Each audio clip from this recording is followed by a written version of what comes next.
வாசஸ்தலமாக்கும்படி விரும்பினார். இது என்றென்றைக்கும் நான் தங்கும் இடம். இதை நான் விரும்பினபடியினால் இங்கே வாசம் பண்ணுவேன். அல்லேலூயா.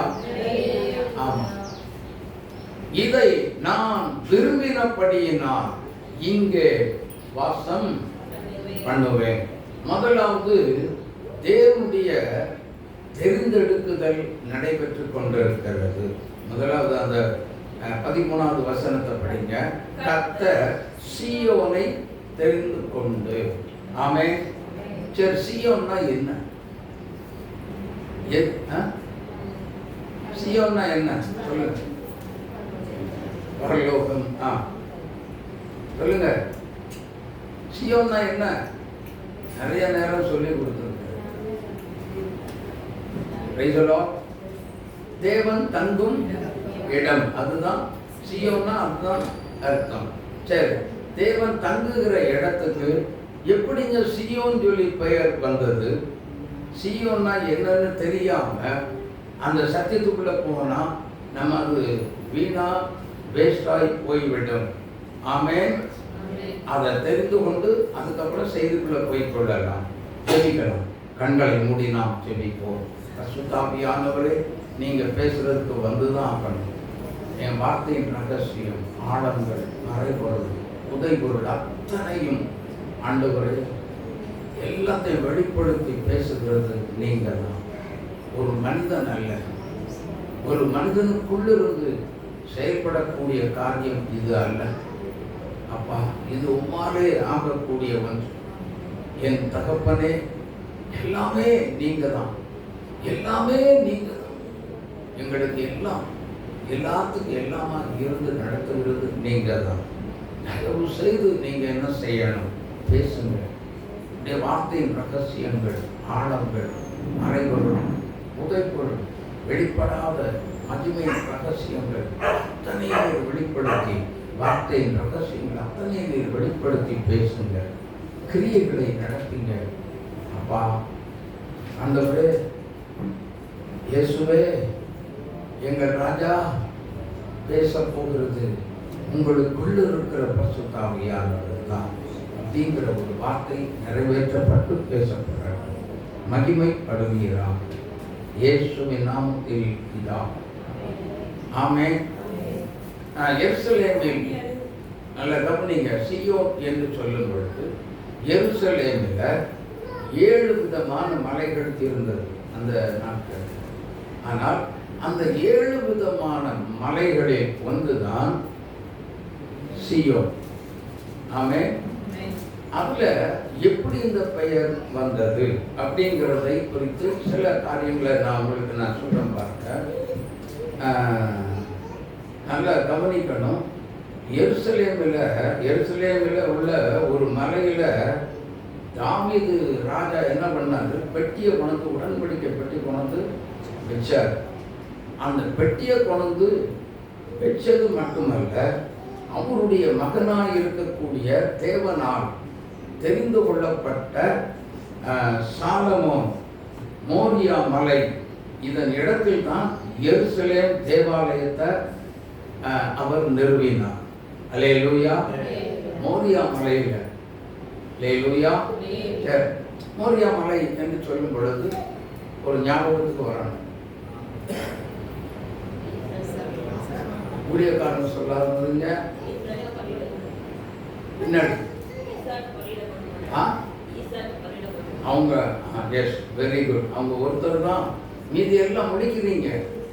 வேத வசனத்தை தெளிவுபடுத்தி நிறுத்தி இந்த ரெக்கார்ட் பிரேக் பண்ற மாதிரி படிக்காதீங்க. மோரியா என்று சொல்லும் பொழுது பாருங்க, அதை என்ன செய்யணும்? உடனே ஞாபகத்துக்கு வந்திருக்கணும். கர்த்தருடைய ஜனம், நல்ல வேதத்தை படிக்கிறவங்க, ஓ இதுல ஈசாக்கு கொண்டு பலி செலுத்தினாங்களே பாருங்க, நல்லா புரிஞ்சுக்கோங்க. அதனுடைய முன் அடையாளமாகத்தான் இங்க கர்த்தர் இந்த தேவனுடைய ஆலயத்தை என்ன செய்கிறார்? பலி செலுத்தின இடத்துல ஆராதிக்கும்படியாக ஆராதனை என்னும் பலியத்தான் கர்த்தர் இந்த ஆராதிக்கும்படி தேவனுடைய ஆலயத்தை கொண்டு என்ன பண்ணார்? நிறுவனம் செய்திருக்கிறார். அல்லேலூயா. இந்த மலைகளில் ஒன்றுதான், இந்த இரண்டு மலைகளையும் சேர்த்து பேசப்படக்கூடிய பெயர் தான் சீயோன். ஆமென், ஆமென், ஆமென். ஏசாயா தீர்க்கதரிசன புஸ்தகம் 24ஆம் அதிகாரம் 23வது வசனத்தை வாசிங்க. எதை செய்தாலும் நல்லா புரிஞ்சுக்கோங்க. வேத ஆதாரம் அவசியமா வேணும். வேத வசனம் இல்லாம யாருமே பேசவே கூடாது. வாசிங்க. ஏசாயா 24:23. அப்பொழுது சேனைகளின் கர்த்தர் என்ன மலையில? சீயோன் மலையிலும் எருசலேமிலும் ஆளுகை செய்வதால்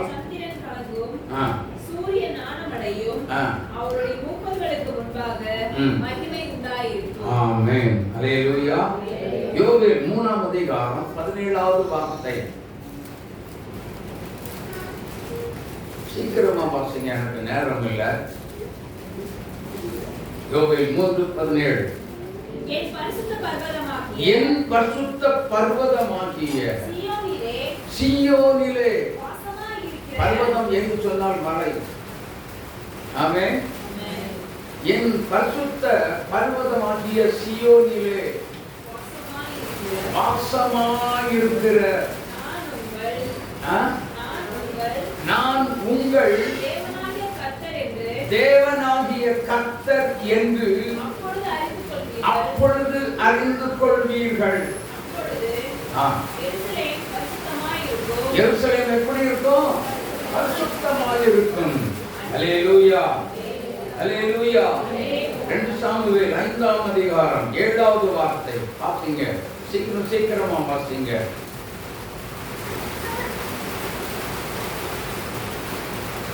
2 சாமுவேல் 5:7. ஆனாலும் தாவீது சீயோன் கோட்டையை பிடித்தான். தாவீது எதை பிடிச்சான்? சீயோன் கோட்டையை பிடித்தான். அப்ப யாரோ ஒருவருடைய அந்நியனுடைய கையில அது மாட்டிக்கொண்டது.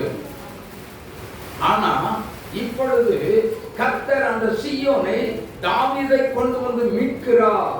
அல்லேலூயா, அல்லேலூயா. அதனால தான் சில சங்கீதங்களை நீங்க படிச்சு பார்த்தீங்கன்னா தெரியும். சீயோனுக்கு ரட்சிப்பு வருவதாக வசனம் இருக்கிறதுங்க சங்கீதத்துல. எனக்கு அன்பான கர்த்தருடைய பிள்ளைகளே, சீயோனுக்கு ரட்சிப்பு வருவதாக. அதே நேரத்தில் இன்னும் சொல்ல போகிறதா இருந்தா வாசிங்க, இன்னொரு வசனத்தை வாசிங்க. எபிரேயர் 12ஆம் அதிகாரம் 22வது வசனம். பரலோகம் தான் சீயோனா அப்படிங்கிறதுக்கு ஆதாரம் பாருங்க. நீங்களோ சீயோன் மலை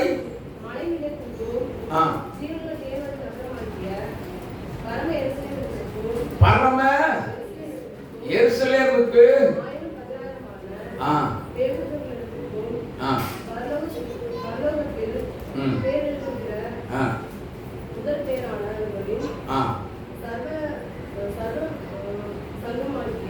சர்வ சங்கமாகிய சபை. எவ்வளவு அழகா கொடுக்கிறாரு பாருங்க. முன்னாடி ஒரு வாசிங்க, முன்னாடி இருக்கிறவங்க. நீங்களோ சீயோன் மலையினிடத்திற்கும் ஜீவனுள்ள தேவனுடைய நகரமாகிய பரம எருசலேமினிடத்திற்கும் 1000 தேவதூதர்களிடத்திற்கும் பரலோகத்தில் பேர் எழுதியிருக்கிற முதற் பேரானவைகளின் சர்வ சங்கமாகிய சபையினிடத்திற்கும் யாவருக்கும் நியாயாதிபதியாக தேவனிடத்திற்கும் பூரணராக்கப்பட்ட நீதிமான்களுடைய ஆவிகளிடத்திற்கும் புது உடன்படிக்கையின் மத்தியஸ்தராகிய இயேசுவினிடத்திற்கும் நன்மையானவைகளை பேசுகிற இரத்தமாகிய தெளிக்கப்படும் இரத்தத்திற்கும் வந்து சேர்ந்தீர்கள். ஆமென். அல்லேலூயா. இப்போ இதெல்லாமே நீங்க அதெல்லாம் நீங்க பார்க்க அந்த இடத்தை நீங்க பார்க்கும் பொழுது அந்த வேத வசனத்தை நீங்கள் நான் கோட் பண்ணி கொடுத்துட்டேன். உங்களுடைய வீட்டில் போய் நீங்க என்ன செய்யுங்க, அந்த வசனத்தை வச்சு என்ன செய்யணும், என்ன செய்யணும், தியானிக்க வேண்டும். அல்லேலூயா. அப்படி தியானித்தால், அப்படி தியானம் செய்தால் அந்த வசனத்தில் உள்ள வியாக்கியானங்கள் உங்களுக்கு வெளிப்படும். ஆமென். ஆவியானவர் அதை வெளிப்படுத்தி உங்களுக்கு தந்து விடுவார். எனக்கு அன்பான தேவனுடைய பிள்ளைகளே, சபையில வந்து தயவு செய்து சொல்றேன், கண்களை மூடிட்டு கீழே கம்மிட்டு உட்காரவே கூடாது. நல்ல உன்னிப்பாக கவனிக்க வேண்டிய வார்த்தைகளை அவசியமாக கவனிக்க வேண்டும். ஆமென். உன்னிப்பாக கவனிக்கணும். கண்ணை மட்டும் தயவு செய்து மூடிடாதீங்க. எனக்கு அன்பான தேவனுடைய பிள்ளைகளே, அப்போ இப்ப இவைகள் எல்லாவற்றையும் இந்த சியோன் என்று சொல்லும் பொழுது தேவன் தங்கும் இடம், அது எங்க இருக்கு அப்படின்னு, அதனால தான் தங்குகிற இடத்தை தான் இது விரும்பினார் என்று வேதத்திலே வாசித்தோம். இது இந்த இடத்த வாங்கலாம், இந்த இடத்த வாங்கி இதில் ஒரு வீட்டை கட்டி இதில் நம்ம என்ன செய்யலாம், குடியிருக்கலாம் அப்படின்னு சொல்லி நம்மளே என்ன செய்கிறோம், பிளான் போடுவோம். ஆனால் ஆவியானவர் என்ன பண்ணாரு, தெளிவாக அழகாக இன்னைக்கு மனிதனிடத்தில் ஆண்டவர் ஒன்னே ஒன்று தான் கேட்டார். என்ன கேட்டார்? என்னடி? இருதயத்தை கேட்டார். அப்படிதானா? அப்படிதானா? சரி. மகனே, உன் இருதயத்தை எனக்கு தா அப்படின்னு சொல்லி கேட்டார். எத்தனை பேர் கொடுத்தோம்? எத்தனை பேர் கொடுத்தோம்? எத்தனை பேர் கொடுக்கல? கொடுத்தவங்க கரங்களவைய தலையிலையா சொல்லுங்க. கொடுத்ததுனால தான் அங்க உள்ள வந்து உட்கார்ந்து இருக்கீங்க. இல்லைன்னா இதுல நீங்க வந்திருக்கிற சான்ஸே கிடையாது. எவனோ ஒரு பைத்தியக்கார பையன் இங்க வந்து ஆராதனை நடத்துறான் அப்படின்னு சொல்லிட்டு உங்க பாட்டு போயிட்டே இருந்திருப்பீங்க. ஆனா கர்த்தருக்கு நீங்க இடம் கொடுத்தீங்க இருதயத்துல. அவர் எப்படி, ஆனா இருதயத்துல வந்து தங்குற தேவனுடைய ரூபத்தை பாருங்க. அவர் எப்படிப்பட்டவர்? வேதம் சொல்லுகிறது, வானம் எனது சிங்காசனம், பூமி எனது. வானத்துல இருந்து என்ன செஞ்சாரு அவரு? அவ்வளோ பெரிய தேவன். ஆனா நம்முடைய இருதயம் எந்த அளவுக்கு இருக்குது நல்லா நினைச்சு பாருங்க.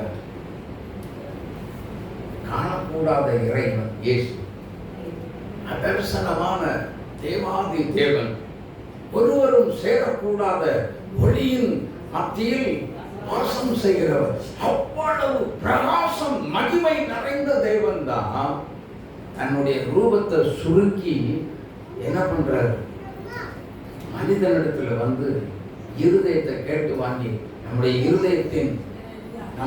இருதயத்தின் அளவு எவ்வளவு தெரியுமா? 3/4 அவுன்ஸ். 3/4 அவுன்ஸ் தான், அவ்வளவுதான்.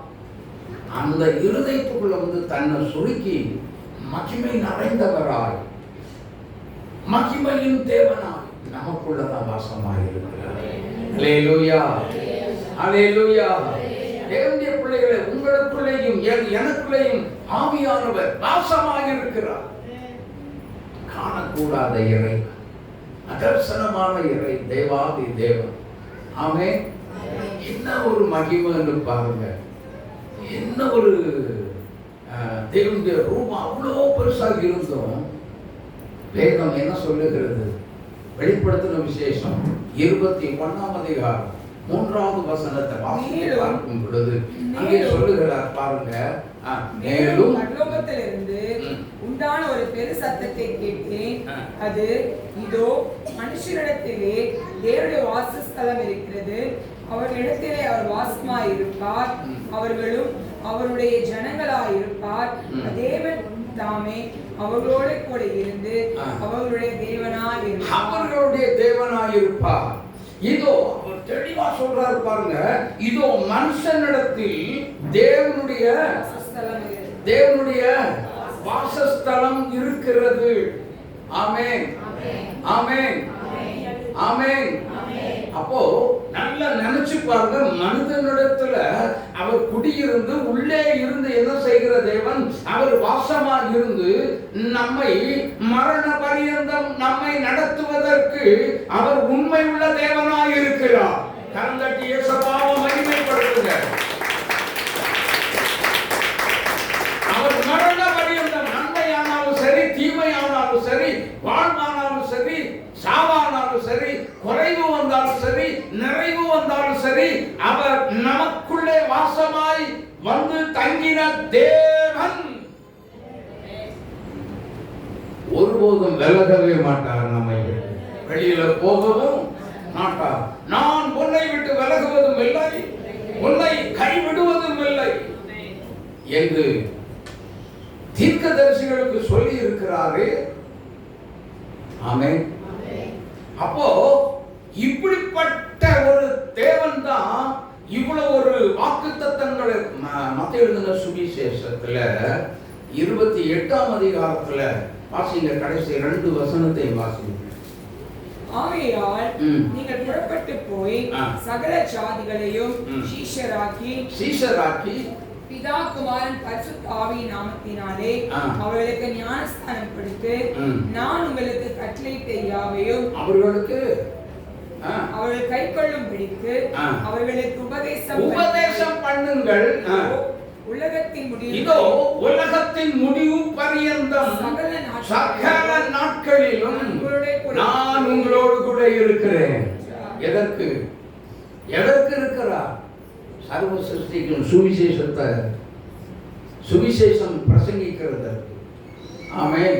இயேசுவை அறியாத ஜனங்கள் மத்தியில இயேசு கிறிஸ்து எந்த ஒரு இருதயத்துல இல்லையோ அவர்களுக்கு என்ன சுவிசேஷம் சொல்லுவதற்காகத்தான் கர்த்தர் சொல்லுகிறார். ஆண்டவராகிய தேவனாகிய கர்த்தர் சொல்லுகிறார், உலகத்தில் உள்ள அத்தனை மக்களுக்கு நீ சுவிசேஷம் சொல்லணும். எப்படிங்க இந்த சுவிசேஷம் சொல்லுவதுன்னா, ரட்சிப்பு தான் நமக்கு சுவிசேஷம். ஆமென்.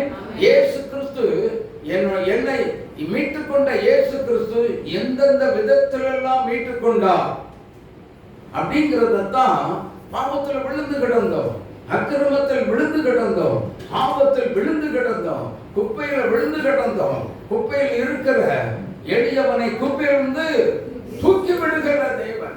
என்ன குப்பை? பாவம் என்னும் குப்பை, சாபம் என்னும் ஒரு பொல்லாத ஒரு பயங்கர உளையான சேற்றில் விழுந்து கிடந்த நம்மை தூக்கி எடுத்தார். இதற்காகத்தான் ஆண்டவர் நம்மை சீயோனாக இந்த உலகத்தில் தெரிந்தெடுத்துக் கொண்டு, நம்முடைய இருதயத்தை தெரிந்தெடுத்துக் கொண்டு என்ன பண்ணுகிறார்? நமக்குள்ளே அந்த முக்காலம் இருதயத்துக்குள்ள வாசம் பண்ணி நமக்குள்ளிருந்து வெளிப்பட்டு கொண்டிருக்கிறார். ஆமென். நீங்க ஒரு பாஸ்டர் சொல்லி நீங்க நினைக்கவே கூடாது. பாஸ்டருக்குள்ளதான் இதெல்லாம் நடக்கும் அப்படின்னு நம்ம நினைக்கவே கூடாது. சாதாரண விசுவாசி. அல்லேலூயா. அதுக்கு ஒரு எக்ஸாம்பிள் சொல்றேன் பாருங்க. தென்கொரிய தேசத்துல பால்யனிச்சோ அப்படிங்கிற ஒரு புத்த மதத்தை தழுவின அன்புக்குரிய சகோதரர் பால்யனிச்சோ, அவங்களுக்கு நல்ல ஒரு சின்ன குழந்தை போய் என்ன பண்ணிச்சு, ஒரு புதிய ஏற்பாட்டை கொடுத்து இயேசு உங்களை நேசிக்கிறேன்னு சொல்லித்தார், பாட்டு போயிடுச்சு. ஆமென். அவ்வளவுதாங்க அவருடைய வாழ்க்கையில நடந்த ஒரு மிகப்பெரிய திருப்பமுனை. அதுதாங்க. அதுக்கப்புறம் எத்தனையோ பயங்கரமான காரியங்களை சந்திச்சா கடைசியில இயேசு கிறிஸ்துவை ஏற்றுக்கொண்டார். ஒரே ஒரு வார்த்தையில அந்த தென்கொரிய தேசத்துல பயங்கர எழுப்புதல் வந்தது உண்மையானால் அந்த வார்த்தையில எத்தனை பேர் ரட்சிக்கப்பட போறாங்க யோசித்து பாருங்க. இன்னைக்கு இந்த ஒரு காரியத்தை, இந்த ஒரு வார்த்தையாகிய சுவிசேஷத்தை இன்னைக்கு யாருமே என்ன செய்கிறது இல்ல. சீயோனாகிய தேவனுடைய சமூகத்திலிருந்து சுவிசேஷம் வெளிப்படுவதே இல்லை. ஆமென். சுவிசேஷத்தை வேதம் சொல்லுகிறது, சுவிசேஷம் சொல்வது என் மேல் விழுந்த நமக்கு அன்றாட டியூட்டிங்க அது.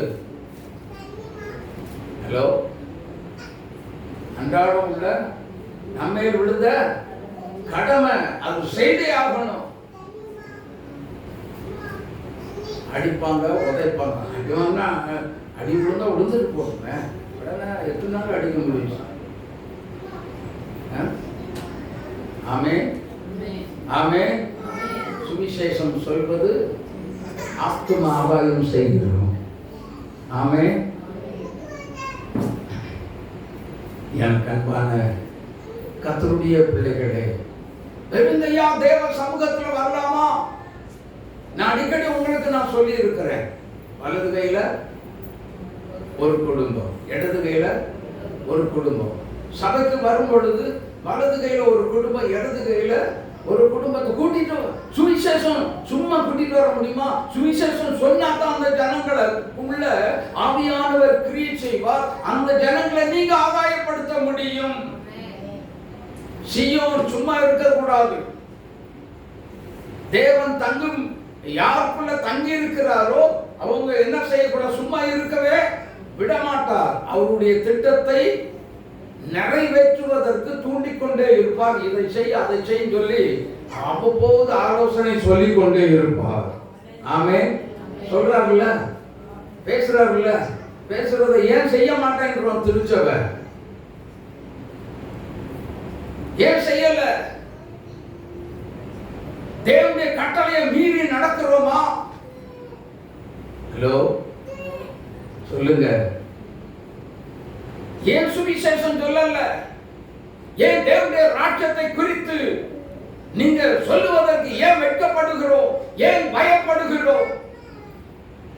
ஹல்லேலூயா, ஹல்லேலூயா. எனக்கு ஒரு சந்தர்ப்பம் கிடைச்சது. அருமையான ஒரு நபர்கிட்ட சுவிசேஷம் சொல்வது, இதுதான் சமயம் போட்டுடணும்னு சொல்லி அழகா போட்டு நீட்டா சொல்லிட்டு வந்துட்டேன். ஏமா ஆமென். சமயம் கிடைக்கும் போதெல்லாம், வாய்ப்பு கர்த்தர் கொடுக்கும் பொழுதெல்லாம் சுவிசேஷத்தை என்ன செய்யணும்? விதைச்சிட்டு வந்தார். விதைக்காம இருக்கவே கூடாது.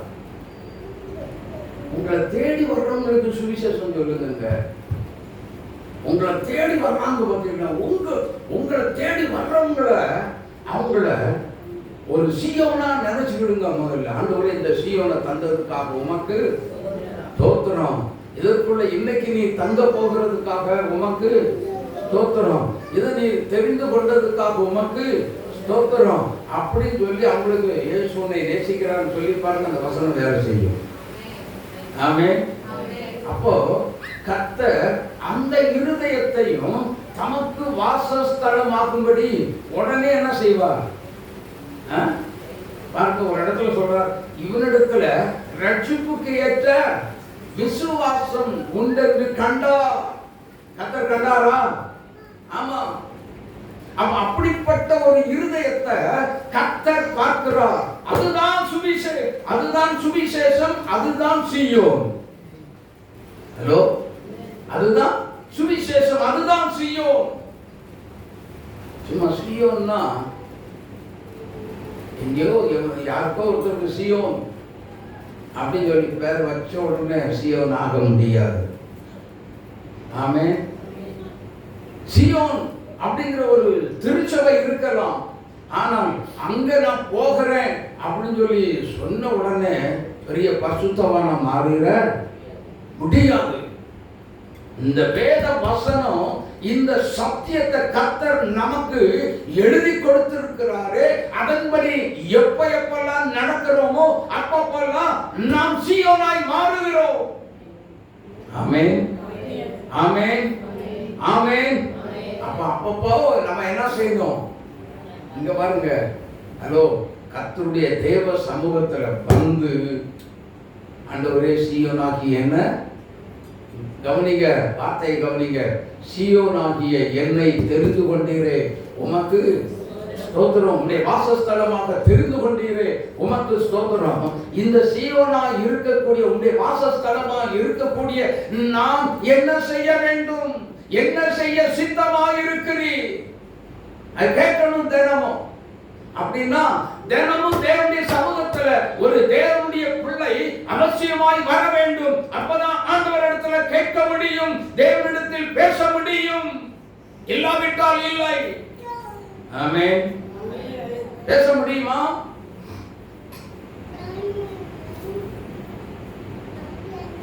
அல்லேலூயா. தேவன் தங்குகிற இடம் மனிதனுடைய இருதயம். மனிதனுடைய இருதயத்தை குறித்து வேதம் என்ன சொல்லுகிறது? கொரிந்தியரின் புஸ்தகத்துல அழகா சொல்றார். என்ன சொல்றார்? வாசிங்க.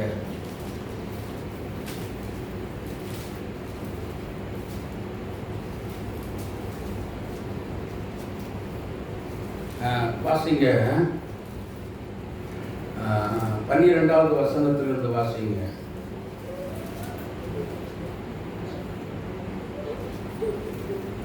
மூன்றாம் அதிகாரம் 1 கொரிந்தியர் 3ஆம் அதிகாரம் 16வது வசனத்துல வாசிங்க. நீங்கள் தேவனுடைய ஆலயமாய் இருக்கிறீர்கள் என்றும் தேவனுடைய ஆவி உங்களில் வாசமாய் இருக்கிறார் என்றும் அறியீர்களா? இப்போ யார் வாசமா இருக்கிறார்? சீயோனுக்கு இப்ப என்ன பெயர் வந்திருக்காங்க? கர்த்தருடைய தேவன் தங்குகிற ஆலயம். ஹலோ, நல்ல கவனிங்க. சீயோனுக்கு இங்க என்ன பெயர் வந்திருக்கிறது? எல்லாம் சொல்லுங்க. என்ன ஆலயம்? தேவனுடைய ஆலயம். அது எங்க இருக்கு? மனுஷர்களிடத்தில் இருக்கிறது. அதனால்தான் கர்த்தர் தமது சீயோனை கர்த்தர் தமக்காக தெரிந்து கொண்டார். ஆமென். இன்றைக்கு அழிந்து போகிற மனிதனாக இருக்கக்கூடிய, அக்கிரமம் செய்திருக்கலாம், பாவத்தை செய்திருக்கலாம், ஒரு பயங்கரத்தை செய்திருக்கலாம், எவ்வளவு பெரிய தவறை செய்திருந்தாலும் அவ்வளவு பெரிய பாவமாகிய சாபத்தை மன்னித்து தேவன் தம்முடைய இரத்தத்தினால் தம்முடைய திருச்சபையை சுத்தம் பண்ணி தேவன் அந்த சீயோனாக தெரிந்து கொண்டு அதற்குள்ளே வாசமாய் இருக்கிறார். கர்த்தருடைய இயேசுவை மகிமைப்படுத்துங்கள்.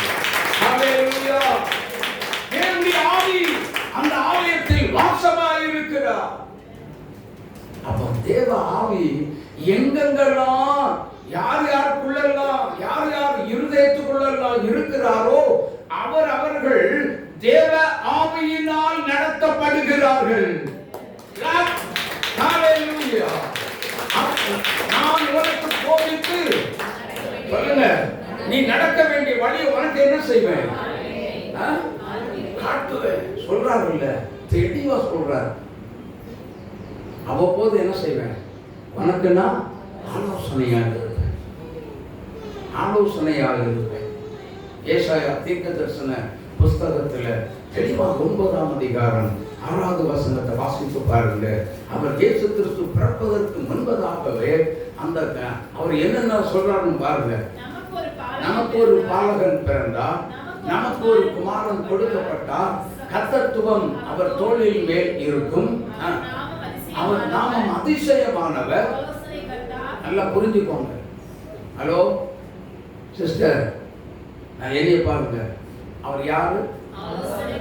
ஆலோசனை சொல்லுகிற தேவன்.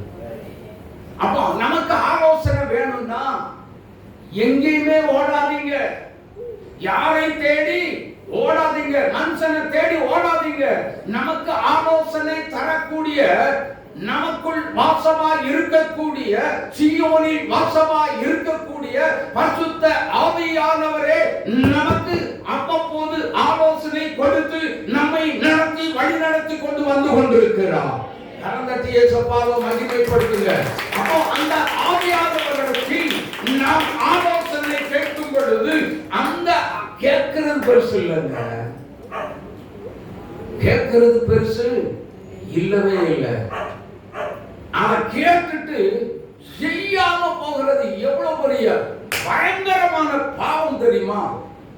நம்ம கேட்கிறோம், ஆனா கேட்கிறதற்கு சில தேவ சமூகத்துக்கு என்ன இல்லை, வர்றது இல்ல. நம்ம நினைச்ச மாதிரி என்ன செய்யறோம், செய்ய ஆரம்பிச்சிடுறோம். அப்புறம் கிடைச்ச ஐயோ இந்த தொழில தொட்டா எனக்கு இத்தனை கோடி லாஸ் ஆகி போச்சு அப்படின்னு சொல்லி புலம்புகிறோம். ஏன்? கர்த்தர் கொடுத்த ஆலோசனையை நாம் தேவனுடைய ஆலோசனையின்படி செய்யாமல் நம் மன விருப்பத்தின்படி செய்து விட்டோம். அதனால தான் நஷ்டம். ஆமென், ஆமென். கர்த்தர் இப்ப சொல்லுங்க, கர்த்தர் சீயோனை எதற்கு தெரிந்து கொண்டார்னா அவருடைய வார்த்தையின்படி நடப்பதற்கு, அவருடைய ஆலோசனையின்படி நடப்பதற்கு தான் என்னை சீயோனாகி என்னை கர்த்தர் தெரிந்து கொண்டார். அவர் வாசஸ்தலமாக இருக்கும்படி என்னை தெரிந்து கொண்டார். சொல்லுங்க எல்லாரும் சொல்லுங்க, இருதயத்துல கை வைங்க. ஹலோ, இருதயத்துல கை வைங்க. எல்லாரும் சொல்லுங்க, கர்த்தர் என்னை சீயோனாக தெரிந்து கொண்டதற்கு காரணம் ஆவியானுடைய அல்லது கர்த்தருடைய ஆலோசனைப்படி நடந்து தேவ சித்தத்தை நிறைவேற்றுவதற்கு. ஹல்லேலூயா. கர்த்தர் என்னை சீயோனாக தெரிந்து கொண்டார், வேற எதற்கும் அல்ல. அந்த தேவனுடைய திட்டத்தை ஒரு தேவனுடைய பிள்ளை நிறைவேற்றாவிட்டால் அது எப்படி இருக்கும்? அது எப்படி இருக்கும்? பாவமாக இருக்கும். ஆமென். அப்படிப்பட்ட பாவத்தை தயவு செய்து தேவனுடைய பிள்ளைகள் நாம் செய்யவே கூடாது. கர்த்தர் என்ன சொல்லுகிறாரோ அதை மாத்திரம் என்ன செய்யணும்? திருச்சபைக்கு கொண்டு வந்து அதை ஆதாரமாக ஜனங்களுக்கு என்ன செய்யணும்? விட்டுக் கொடுக்க வேண்டும். ஆமென். இந்த தேவன் நம்முடைய தேவன். அந்த வாக்குத்தத்தம் கொடுத்தார். வாக்குத்தத்த செய்தி எனக்கு கொண்டு வர தெரியாமையா? ஆவியானவர் இதை பேசினபடியினால நான் இதையே எடுத்து கொண்டு வந்திருக்கிறோம். ஜனங்கள் என்ன பண்ணுவீங்க? வாக்குத்தத்த செய்தியை கொடுக்காம இதை கொடுக்கிறாரு அப்படின்னு நீங்க நினைச்சீங்க, அது உங்களுடைய பாவம். தெரியுமா? சொல்லட்டுமா? போன மாசம் என்ன வாக்குத்தத்தம்? பின்னாடி என்ன வாக்குத்தத்தம்? ஆமென். யார் அது சொன்னது? இந்தமா சொல்றாங்க. அல்லேலூயா, அல்லேலூயா. வாக்குத்தத்தம் எப்படி இருந்தது? ஆமென்றும் ஆமென் என்றும் இருந்தது. பலருக்கு அதை வச்சு அதை இன்னும் ஞாபகத்துக்கு வரல. பலர் அதை வச்சு என்ன செய்யல? ஜெபமே பண்ணல. ஜெபம் பண்ணாத உங்களுக்கு எதற்கு தேவன் வாக்குத்தத்தம் கொடுக்கணும்? எதற்காக கொடுக்கணும்? ஏன் எதிர்பார்க்கிறீங்க? யோசித்து பாருங்க. வாக்குத்தத்தம் கிடைச்சது அப்படின்னு சொல்லி சொன்னா, கிடைச்ச உடனே தலைகளை கால் புரியாம தலைகளை குதிச்சிடாதீங்க. அதுக்குள்ள நான் செய்ய வேண்டியது நிறைய இருக்கு. ஆமென். பிரமாணம், நான் செய்ய வேண்டியது பிரமாணம், அது நிறையவே இருக்கு. ஆமென். வாக்குத்தத்தத்தை பிடிச்சுக்கிட்டு ஆண்டவருடைய பாதத்தில் வந்து விழுந்து கிடந்தா தான் அதனுடைய அர்த்தமும் புரியும், அதில் செய்ய வேண்டிய காரியங்களும் நமக்கு தெளிவா புரியும். அல்லேலூயா, அல்லேலூயா. புரியுமா புரியாதா? எத்தனை பேர் அதை பிடிச்சிட்டு வந்து தேவ சமூகத்தில் கடந்த மாதத்தின் செய்தியை பிடிச்சு கொண்டு கொடுத்தீங்க, விழுந்து கிடந்தீங்க? சொல்லுங்க பார்க்கலாம். நோ எனிபடி, ஒருவரும் இல்லை. எதற்கு வாக்குத்தத்தை எதிர்பார்க்கிறீங்க? சொல்லுங்க, இப்போ சொல்லுங்க. வாக்குத்தத்தத்தை வச்சு ஜெபிக்காதவங்களுக்கு எதற்கு வாக்குத்தத்தம்? கொஞ்சம் சிந்திச்சு பாருங்க. ஆனா பாட்டு மட்டும் எப்படி பாடும்? வாக்குத்தத்தங்கள் கிறிஸ்துவுக்குள்ளே ஆமென்றும் இருப்பேன் இருக்கின்றதே. அவர் சர்வ வல்ல தேவனாய் இருப்பதா வார்த்தைகள் ஒன்றும் தவறாது. அவர் உண்மை உள்ள தேவனாய் இருப்பதா வார்த்தைகள் நிறைவேறும். ஆமென், ஆமென். வாக்கு தத்தங்கள் எல்லாம் ஆமென், ஆமென், ஆமென். இயேசு சொன்னதெல்லாம் ஆமென். ஹல்லேலூயா, ஹல்லேலூயா.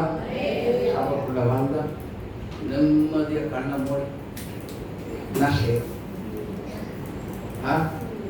வீட்டுக்குள்ள தூங்குறோமோ தூங்கலையோ, ஆனா சபைக்கு வந்தா என்ன செய்யறோம்?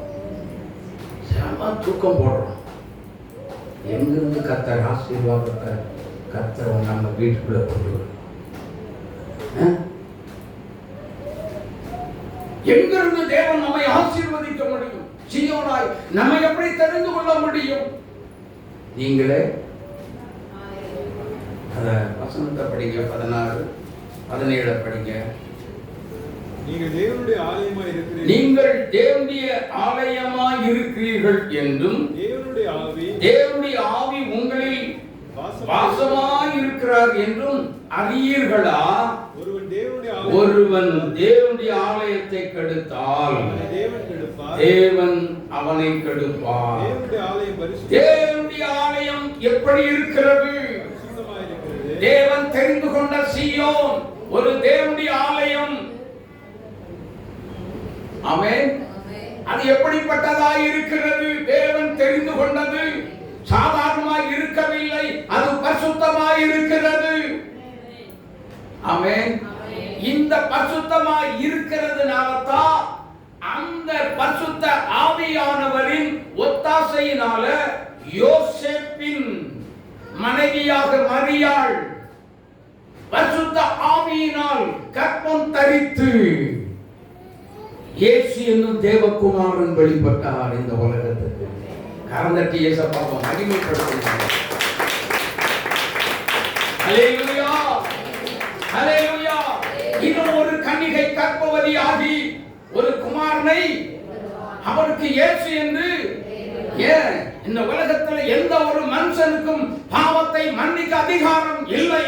இயேசு ஒருவர் மாத்திரமே பாவத்தை மன்னிக்க கூடிய தெய்வம். ஆமென், ஆமென். காரணம் என்ன?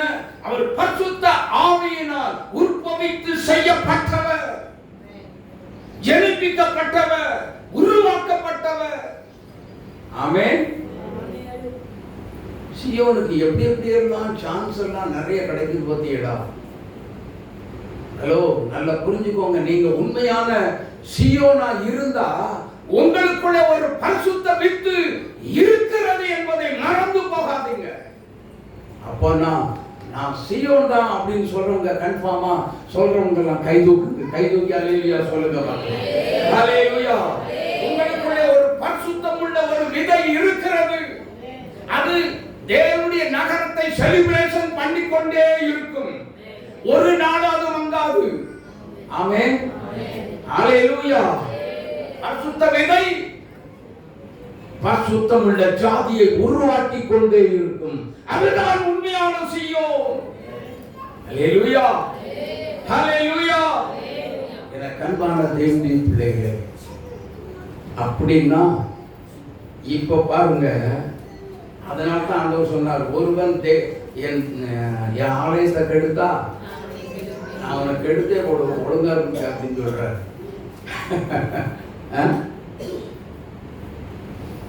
அப்படித்தானா? இதுக்கு ஒரு சாட்சியை கேட்டோம், சூப்பரான ஒரு சாட்சி. என்ன கேட்டோம்? யாரு? சர்மிளா. அவங்க பொண்ணு எதையோ டிவியில பார்த்து உட்காந்துக்கிட்டு இருந்திருக்கிறாங்க. எச்சரிப்பு இருந்திருக்கிறது. என்னது? அப்பா அம்மாவுக்கு தெரியாம செல்லில் டிவியில எல்லாத்தையும் பார்த்துட்டு இருக்கிற மரணம் ஒன்று என்ன செய்யும்? பிடிச்சிக்கிடும். யூ பி கேர்ஃபுல் அப்படின்னு சொன்ன உடனே அந்த பொண்ணுக்கு பயம் வந்துருச்சு. Praise the Lord. நல்லா புரிஞ்சுக்கோங்க, தீர்க்கதரிசிகளை சபைக்குள்ள எதுக்கு வச்சிருக்கிறார்? 5 விதமான ஊழியத்தை சபையில எதுக்கு வச்சிருக்கிறார்? அதுக்கு தாங்க. சபையை சீர்திருத்தம் பண்ணி கொண்டு வர்றதுக்கு தான் தீர்க்கதரிசியினுடைய ஒரு வேலை. ஆமென். சபை சீர்கேடான நிலைமைக்குள்ள போகக்கூடாது. 6 மணிக்கு அப்படின்னா என்ன செய்யணும்? 6 மணிக்கு ஆலயத்துக்குள்ள வந்துடணும். அந்த 6 மணிக்கு தேவனுடைய ஆலயத்துக்குள்ள வரல அப்படின்னா நல்லா புரிஞ்சுக்கோங்க, இங்க வசனம் இருக்கு. பழைய ஏற்பாட்டு வசனத்தை எடுத்து உங்க முன்னாடி போட்டேன்னு வச்சுக்கோங்க, எல்லாரும் என்ன செய்வீங்க? பயமா முதல்ல என் மேல கோபம் வந்துடும் உங்களுக்கு. இயேசுநாதர் சொன்ன வசனத்து மேல கோபம் வருதோ, இயேசுநாதர் மேல கோபம் வருதோ வரலையோ, அதை இப்ப சொல்ற ஊழியக்காரர் மேல கோபம் திரும்பிடும். Praise the Lord. ஓய்வு நாள்ல சபைக்கு வராம இருக்கக்கூடிய நிலைமை தெரியுமா? ஒரு அம்மா 2 விரவு பொறுப்புனாங்களா, அப்படியா பிடிச்சிட்டு வாங்கடா, கல்லெடுத்து அடிச்சு கொன்றுங்க, முடிச்சிருங்க அப்படின்னு. நம்ம என்ன செய்யறோம்? ஓய்வு நாளில் என்ன செய்யறோம்? நம்ம இஷ்டத்துக்கு என்ன செய்யறோம்?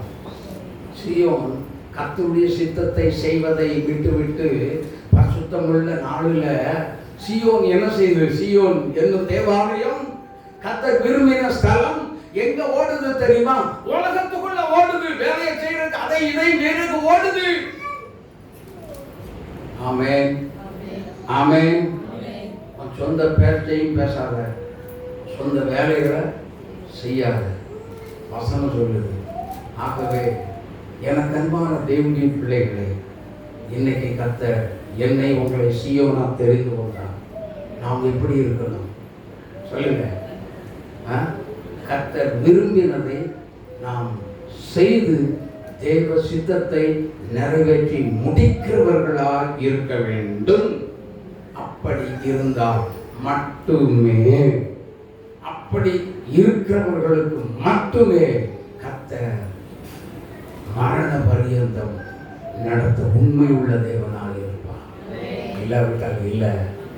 ஆமென். கர்த்தருக்கு முன்பாக உண்மையா இருக்கலாமா? நல்ல உண்மையா, அதாவது நல்ல கவனிய, சீயோன்ல முதல்ல கர்த்தர் எதை எதிர்பார்க்கிறார்? ஒண்ணுனா தான் சொன்னதை நிறைவேற்றுகிற கீழ்ப்படிதல் உள்ள சீயோன். சரியா? ஒண்ணு. ரெண்டாவது என்னன்னா, அதை செய்வதற்கு உண்மை உள்ள ஒரு உத்தமமான ஊழியக்காரனா கர்த்தர் என்னை தெரிந்து கொண்டார். அப்படிதானா? அப்போ சீயோன் எப்படி இருக்கணும்? உண்மையா இருக்கணும். கீழ்ப்படிதல் வேணும், உண்மை வேணும். என்ன பண்ணணும்? அடுத்தது என்னன்னா, கர்த்தரை எல்லா நேரத்திலும் என்ன செய்யணும்? எல்லா நேரத்திலும் என்ன செய்யணும்? கனம் பண்ண வேண்டும். அல்லேலூயா, அல்லேலூயா. ஆமா. அடுத்தது என்னன்னா, தேவன் பேர்ல உள்ள, கர்த்தர் பேர்ல உள்ள விசுவாசம் உறுதியான ஒரு விசுவாசமா இருக்க வேண்டும். அல்லேலூயா, அல்லேலூயா. ஆமா. அப்புறம் அடுத்தது கர்த்தருக்கு அடங்கி இருக்கணும். அவரை மீறி எதையுமே செய்ய போகக்கூடாது. அல்லேலூயா, அல்லேலூயா. இந்த 5 விதமான காரியங்களை இப்பெல்லாம் பண்ண முடியாது. இப்ப அவுட்லைன் மட்டும் தான் பேசி இருக்கிறோம். சரியா? ஆமா. இனிமே இந்த காரியங்கள் எல்லாத்தையும் ஒரு நாள் கர்த்தர் கொண்டு வருவார். அல்லேலூயா. அப்ப நம்ம என்ன செய்யலாம்? கேட்டுக்கொள்வோம். தேவன் தாமே நம்மை ஆசீர்வதிப்பாராக. ஆமென், ஆமென். இன்பரா ஈட்டிலே மோட்சக்கரையில் நாம் சந்திப்போம். ஜோதி தோன்றும் தேசமுண்டு, விசுவாச கண்ணால் காண்கிறோம். நம்பிதா அழைக்கும் பொழுது வசிக்க செல்லுவோம் இன்பரா ஈட்டிலே மோட்சக்கரையில் நாம் சந்திப்போ அல்லேலூயா இன்பரா ஈட்டிலே மோட்சக்கரையில் நாம் சந்திப்போ. ஒரு நிமிஷம் எல்லாரும் எழுந்து நிற்கலாம். கண்களை மூடி நாம் செபிக்க போறோம். எல்லாரும் கண்களை மூடி, ஆண்டவரே தேவ சித்தம் செய்கிறேன், உண்மை உள்ள ஊழியக்காரனா, தேவனுடைய சத்தத்தை கேட்டு கீழ்ப்படுகிற உண்மை உள்ள ஒரு ஊழியக்காரனா நான் இருக்க வேண்டும். இருதயத்தில் எல்லாரும் கை வச்சு ஜோடுங்க. நான் உண்மையுள்ள ஊழியக்காரனாக இருக்கணும், உண்மையா கீழ்ப்படுகிற ஒரு ஊழியக்காரனாக இருக்கணும், தேவனை எல்லா விஷயத்திலும் கனப்படுத்துகிற ஒரு ஊழியக்காரனாக இருக்கணும். இயேசுவே எனக்கு இறங்கும் விசுவாசமுள்ள ஒரு விசுவாசத்தில் உறுதியான ஒரு விசுவாசத்தில் நிலைத்திருந்து கர்த்தரை மகிமைப்படுத்துகிற ஒரு உன்னதமான ஒரு ஊழியக்காரனாக இருக்கணும். கர்த்தருக்குள் அடங்கி இருக்கக்கூடிய ஒரு மகிமை நிறைந்த ஒரு ஊழியக்காரனாக இருக்கணும், அல்லது ஊழியக்காரியாக இருக்கணும் அப்படின்னு சொல்லி உங்க இருதயத்தில் கை வச்சு, இயேசுவே நான் இதுலெல்லாம் உண்மையாக இல்லைப்பா, ப்ளீஸ் எனக்கு இறங்கும், எனக்கு இறங்கும் எல்லாம் சொல்லுங்க. இயேசுவே நான் உண்மை இல்லை, ஆண்டவரே நீ தங்கு எங்களுக்குள்ள வாசமாக இருக்கிறது உண்மைதான், ஆனால் நான் உங்களுக்கு உண்மை இல்லாம இருக்கிறேன், உங்க வார்த்தைக்கு நான் கீழ்ப்படியாத ஒரு சீசனாக இருக்கேன், எனக்கு இறங்கும் ஐயா, எனக்கு இறங்கும் ஐயா. என்னோடு நீங்க பேசி இருக்கீங்களே ஆண்டவரே, நான் உண்மையான சீசன் தானே, உண்மையான ஒரு சீரம் தேவ சபை தானே, அது பரிசுத்தமா இருக்கிறது, அந்த பரிசுத்த ஜீவியத்தை நான் அலட்சியம் பண்ணி அழுக்காக்கி விட்டேனே, என்னை மன்னிக்க மாட்டீரா, உன்னுடைய ரத்தத்தினால் என்னை கழுவ மாட்டீரா. எல்லாம் ஏசப்பா கூட பேசுங்க, கர்த்தர் அநேகருடைய உள்ளத்துல பேசிட்டு இருக்கிறார், ஆவியானவர் பேசுறார், பேசிக்கிட்டே இருக்க. வாயத்தரங்க ஆண்டவர்கிட்ட பதில் சொல்லுங்க. என் ஆலய நீங்க ஏற்படுத்தின, நீங்க வாசமாக இருக்கிற அந்த பரிசுத்த ஆலயத்தை நான் தீட்டுப்படுத்தி விட்டுட்டேன் ஐயா, நான் தீட்டுப்படுத்திட்டேனே, பாவத்துக்குள்ள விழ வச்சு விட்டுட்டேனே, எனக்கு இறங்கும் என்று கேட்க மாட்டீங்களா? இயேசுவே எங்களுக்கு இறங்கும், எங்களுக்கு இறங்கும் என்று ஆண்டவரிடத்துல ஒப்பு கொடுக்கிறீங்களா? அப்படி ஒப்பு கொடுக்கிறவங்க கரங்களை உயர்த்துங்க. உங்களுக்காக நாங்க ஜெபிக்காக நல்ல தூக்கு. எஸ், நேயர்கள் இருக்கீங்க பாருங்க. ஒரு கவியை பாடுறேன், அதுக்குள்ள உங்களுக்கு என்று நீங்க உங்களை தேவனுக்கு என்று அர்ப்பணித்து உங்களை நீங்களே பரிசுத்தமாக்கிக் கொள்ளுங்க. பாவ அறிக்கை செய்து உங்களை விட்டு ஆண்டவரே எனக்கு இரக்கம் செய்யுங்கன்னு சொல்லி சொல்லுங்க. என்னை ஜீவ பலியா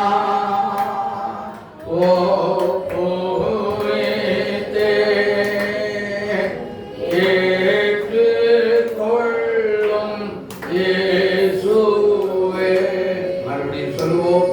Yeah.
என்னை ஏற்றுக்கொள், என்னை ஏற்றுக்கொள். நான் இனியாவது செய்தியை கேட்ட பிற்பாடு உங்களை ஏமாத்த விரும்பல, உங்களை ஏமாத்த நான் விரும்பல. ஏசப்பா, உங்களுக்கு உண்மையாக இருக்க விரும்புகிறேன். தினமும் தேவ சமூகத்தில் வந்து விழுந்து கிடப்பேன். நீங்க என்ன சொல்றீங்களோ அதை நான் கட்டாயம் செய்வேன். உங்க கட்டளை நான் இனி மீறி போகவே மாட்டேன்.